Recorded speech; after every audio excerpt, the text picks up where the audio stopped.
ese buriya abaganga ba Donald Trump ba nyakubahwa Donald Trump baba bamupima wenda bakagombye kujya bamufata ibipimo umunsi ku munsi, kubera ko sinzi ukuntu bimeze uriya mugabo uhindagura ibintu bikorwa buriya no mu mupira birakorwa. buriya se baramupima umupira ucenga abantu ukabasiga wa mudefanseri wa nyuma yajya kwigira gutya gusa gake baramupima kugira ngo barebe uko ubuzima bwe buhagaze. Barabapima rwose yenda kugira baramupima baramupima ariko abaganga bo mu Bufaransa bigize kuvuga yuko ngo ibyo bitari bimeze neza bya Trump. Yego, numva n'abaturage bavuga ngo ni kurezi kari muzi icyo bisobanuye umusazi.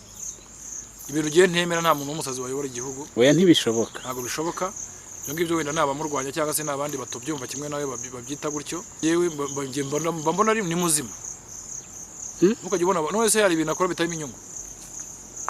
So kuba atari igihugu cyose ariko ari iz'abantu bakeya bamushyizeho cyamuteye inkunga. Uvuga ngo ni umuyobozi washyizweho n'abakire. Yego. Abakene nta kintu bimureba. Ziriya miliyoni 8 zirimo kwigaragambya muri Amerika ntago bimureba. None Donald Trump aramutse akuye ukuboko kwe cyangwa akuye inkunga yatangaga muri Ukraine yo kuba yafasha ibintu yatangaga bivuye iwe, Zelensky ntiyahita ahura n'ikibazo gikomeye ndetse na OTAN muri rusange.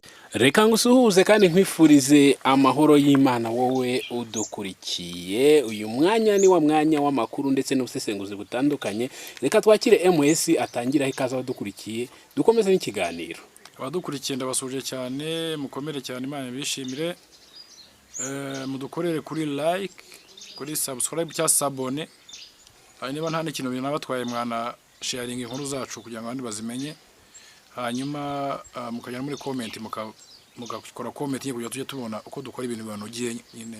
Yego, bijyanye n'umurongo mu bishakamo kuko nimwe dukorera. Yego, nyemerera twihuse twinjire muri Middle East aho Iran ikomeje gusuka urufaya rw'amasasu kuri Israel ndetse n'ingabo za Amerika. Ubwo ni mu birindiro bya Amerika, uretse ko ibirindiro ngire ngo byagiye binasenywa.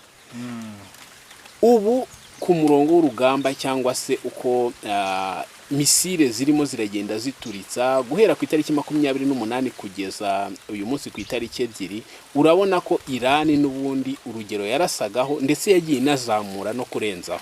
Ese cya gihugu bavugaga cyoroheje bagiye kuza gukuraho ubuyobozi bwacyo ni kuri ya kimeze MS? No kwibeshya narakubwiye ugeze kumaza ikibazo kera uti Amerika impamvu isuzugura Iran cyangwa yanga Iran ni yihe niki? Yego, nyamubwira ntago ari ukuyanga kundi n'ibintu bitaroga arrogance, kwishyira hejuru kuva kuri hejuru ugasuzugura umwanzi ntago ajya bamuto, ntago wasuzugura umwanzi, ntago wasimplify un ennemi, ne peut pas simplifier un ennemi. Ntago ari ibintu byumvikana ko wasuzugura umwanzi. Isuzugura umwanzi rero ikivamo ni nk'iki gishimo kuba ku banyamerika no ku banyayisraeli. So twatangira amakuru yacu tuvuga ku ultimatum bagiye baha Iran ibyumweru ibiki nako amezi ibiki bagiye bayiha iminsi itandukanye 12 10 n'ingahe. Yego, ubu ngubu Perezida wa Leta Zunze Ubumwe za Amerika yabyutse acyurira abanyaburayi anavuga uburyo intambara izarangira. Perezida wa Repubulika yitwa Perezida wa United States of America ariyo Leta Zunze Ubumwe za Amerika mu Kinyarwanda, Donald Trump yitwa Donald Trump. Yabyutse avuga yuko Iran mu byumweru 2 cyangwa 3, yavuze ntabwo Perezida 2 cyangwa 3 bashobora kuba baza bahagaritse intambara kuri Iran, ariko ngo byavuye ngo icyo gihe Amerika izaba imaze guca intege Iran mu bijyanye n'ubwirinzi bwayo. Nyine turimo turavuga ngo amadrone, kuransa amadrone, tukavuga ku mizinga nyine misile, zira misile, tukavuga kuri uranium, ku butare bwa uranium nyine ariko bakoramo ibisasu bya kirimbuzi. Yego, so ibyo byose ngo azaba yabiciye intege, ariko abakurikiranira hafi bitewe n'ijambo yakurikijeho. Yego, yakurikijeho ijambo ryo gucyurira abanyaburayi ngo baze ni OTAN OTAN regana Amerika ibirimo. yatangiye avuga ati otani ni twebwe, ati otani ni Amerika, yego ati abanyaburayi banze kuza. Urumva ko yamaze kuvuga ijambo nyine rivuga yuko Iran bazaba bayitsinze mu byumweru bitatu, yego babone kuvayo, ariko agaragaza yuko ngo intego bihaye zizaba zigezweho. Ariko yase kurikiza gucyurira ibihugu by'Iburayi byanze kumutabara. yego Ibihugu by'Iburayi ngo yahamagaye perezida w'Ubufaransa yitwa Emmanuel Macron. Emmanuel Macron yatangiye avuga ati wa mugabo ati nahamagaye wa mugabo wazengerejwe n'umugore. Muribuka ko Emmanuel Macron nyango sinzi igihugu yagiyemo muri Aziya, bamaruka mu ndege umugore amukubita urushyi, murabyibuka. Umugore amusize yasohotse mbere y'umugore, agarutse ku muremure umugore amutera urushyi, murabyibuka. yego baravuga ati wa mugabo wazengerejwe n'umugore, ati naramuhamagaye ngo badutabare dufatanye kurwana, bazana amato mu nyanja y'Abarabu kugira ngo tubashe kurasirana tuyitsinde. Ati umugabo yahise ansubiza ngo no, we ne peut pas faire ça, we can't do that. Bivuga ngo ntago nshobora gukora ibyo ngibyo, yego ntago nshobora kubikora. Urumva? So agaruka no kuri minisitiri w'intebe w'Ubwongereza yitwa Sir Keir Starmer. Uwo nawe ngo yaravuze, baramutabaje ngo Ubwongereza bwanga kugira, bwanga kuza kubafasha. yego Hanyuma bwanze kubafasha, ariko nabonye minisitiri w'intebe w'Ubwongereza we yamusubije. Yavuze ati giyewe ibwo ni Keir Starmer tuvuga, ndamubona kubatinga ijambo rya minisitiri w'intebe w'Ubwongereza yitwa Keir Starmer, yego cyase Sir Keir Starmer. Yavuze ati giyewe ndi minisitiri w'intebe w'Ubwongereza, ati Ubwongereza rero tureba inyungu zacu bwite mbere y'ibindi byose. yego ati niyo mpamvu tutazijya twivanga muri iyo ntambara. Muri make ikindi gikurikiyeho ubwo turaje tunasobanura neza ukuntu otani cyane ibihugu biri muri otani harimo bombo ko otani ntabwo ishobora kurangira na otani yasenyutse cyangwa se yacitse intege mu bintu by'ubwumvikane. Vuga ngo ibihugu by'Uburayi na Amerika byagiye bijya gutera bigaterera rimwe byose. Leta zunze za Amerika zigizwe na leta 50, ibihugu by'Uburayi byo birarenga uwo mubare bikishyira hamwe, ubwo n'inshuti zabo za Australia, ibiki n'Ubuyapani bwabo na za Korea y'Epfo byose, urumva, bigakora coalition imwe bigatera igihugu kimwe. Byateye Libya, byateye Iraq kwa Saddam Hussein, byateye Somalia, byateye Vietnam, n'ibihugu byinshi bateye. yego So ariko kuri iyi nshuro ntabwo byakunze. Vuga ngo Amerika yaragiye ibwira ibyo bihugu ngo ihera mu Budage, urumva, uko Budage bari nicyo gihugu gikomeye, ntabwo buri Ubwongereza ari cyo gihugu gikomeye mu Burayi. Buri Budage ngo bukomeye mu Burayi, byaba economically, ariko uburyo buri militaire wenda Ubwongereza bwabo bubarushamo sinzi, ariko Ubudage numva naho bukomeye kuko ni nabwo bwateye inkunga ikomeye Ukraine muri intambara nyuma Leta z'Ubumwe za Amerika mu intambara Ukraine rwaramo n'Uburusiya. So ubwo rero no kuvuga ngo Amerika yegereye ibihugu by'Uburayi irabibwira iti muze mudufashe dukubite Iran twigarurire kara gace. Ibihugu by'Uburayi birabireba byibuka intambara muri 2003. So ibihugu by'Uburayi bimaze kwibuka intambara yo muri 2003 batera za Museni kuntu zabagendekeye, biravuga ati ntabwo twakongera kwiyengera umutwaro ngana kuriya mu ntambara atari twebwe twayishoje, tutazi n'ibya buri bwagendaga kuri Amerika bukagendera mu kavuyo nyine bitewe na ntuzana n'umubano bafitanye nyine niyo otani Amerika yashyizeho kugira ngo bayigemo. So ibwo rero ibihugu by'Uburayi yamaze kubona yuko byanze kumutabara. Buriya rero mu Burayi harimo ibirindiro 45 by'ingabo za Amerika. Arangije arababwira ati basi mudutize ibihugu byanyu ibirindiro biri iwanyu bikoreshe turasa kuri Iran. Yego. Ibihugu birabyanga ku isonga ari we Espagne.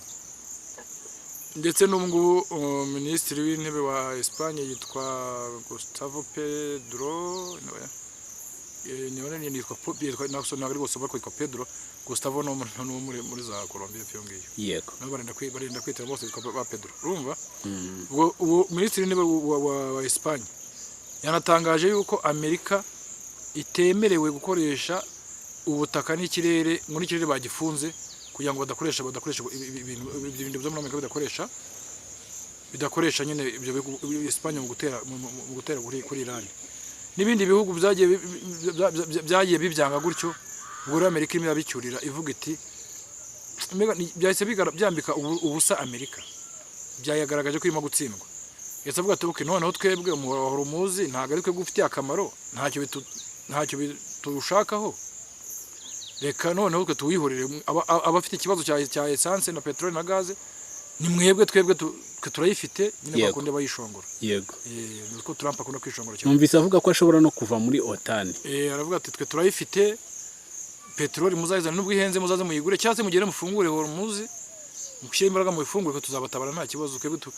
tubigaragaza nkaho abiretse ariko byagaragaje nyine ko Amerika n'ubundi ariyo mpamvu yashyizeho ya deadline y'ibyumweru 2 cyangwa 3 kuba intambara irangiye barimo baratsindwa kuko n'ubundi biragaragara ko akantu kose wakora mu igereranyo usanga Amerika itsindwa ari mu baturage barimo kwigaragambya irimo iratsindwa yego nuvuga ngo baturage yabwiraga bo muri ari ngo bigaragambye muri Amerika barimo bigaragambya ari regime change yashakaga ubu komite y'abasilamu baba abashiya baba abasuni bose bo muri Amerika leta 50 zose iyo komite yanditse ivuga yuko Trump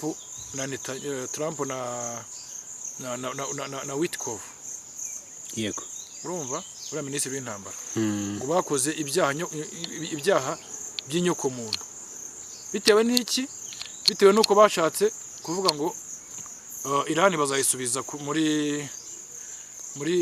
muri Stone Age okay Stone Age tubakanga ngo tujye kwikora ikiganiro mu kanya iyo Stone Age dusobanura icyari cyo dusobanura nuko bimeze okay ndumva rero ngira ngo twasoreza aho ngaho nta kindi kibazo mbaza oya aho ngaho ntabwo nabura kugenda ntavuze aka kantu ese buriya abaganga ba Donald Trump ba nyakubahwa Donald Trump baba bamupima wenda bakagombye kujya bamufata ibipimo umunsi ku munsi kubera ko sinzi ukuntu bimeze uriya mugabo uhindagura ibintu hajya twabiganiriyeho uravuga ngo niko politike ikorwa buriya no mu mupira birakorwa buriya se baramupima umupira ucenga abantu ukabasiga wa mudefanseri wa nyuma yajya kwigira gutya gusa gake baramupima kugira ngo barebe uko ubuzima bwe buhagaze barabapima rwose yenda kugira baramupima ariko abaganga bo mu Bufaransa bigize kuvuga yuko ngo ibyo bitari bimeze neza bya Trump yego numva n'abaturage bavuga ngo ni kurezi kari muzi icyo bisobanuye umusazi ibintu giye ntemera nta muntu w'umusazi wayobora igihugu oya ntibishoboka ntabwo bishoboka ngibyo wenda nabamurwanya cyangwa se nabandi batobyumva kimwe nawe babyita gutyo yewe mbona ari ni muzima mukajya ubona none se hari ibintu akora bitari inyungu so kuba atari igihugu cyose ariko ari iz'abantu bakeya bamushyizeho yakizweho n'ibihe bigo bya Google ibyo by'amafaranga biriya bigo bya Elon Musk byitwa nguke hari Google hari Elon Musk ubwo ni biriya bya Meta nyine nizo bita Meta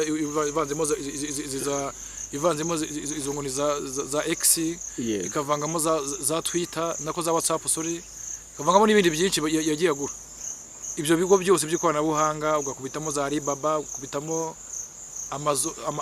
Alibaba nagirimo Amazon niyo mu Bushinwa yego Amazon ni byinshi byamuteye inkunga bari bahirwe bose ba mbere ku isi bakize bari ku rutonde rw'abanyamerika bose bamuteye inkunga uvuga ngo ni umuyobozi washyizweho n'abakire abakene nta kintu bimureba ziriya 8 miliyoni zirimo kwigaragambya muri Amerika ntago bimureba none Donald Trump aramutse akuye ukuboko kwe cyangwa akuye inkunga yatangaga muri Ukraine yo kuba yafasha ibintu yatangaga bivuye iwe Zelensky ntiyahita ahura n'ikibazo gikomeye ndetse na OTAN muri rusange nta nubwo Donald Trump yatanze ibintu abakopa intwaro uburayi bukazazishyura ideni ry'uburayi bukazivukira na Ukraine nta kintu cy'ubuntu Amerika yigeze iha cyese ngo ku bwa Joe Biden Trump amaze kujya uko byose yese bihindura yego nta kintu na kimwe ahubwo bacurujemo ntago bavuga ngo umusazi ni muzima ikindi gikurikiyeho turaza kubivugaho neza wenda muri Stone Age tugiye gukora mu kanya abavuga igifaransa bayita age de pierre. yego nako nashakaga kugira ngo nkubazeho cyangwa se tuganireho ndumva gisobanutse neza. Reka rero ngushimire nshimira n'abari badukurikiye mbabwira ngo nakagaruka ciao ciao, Imana ibarinde.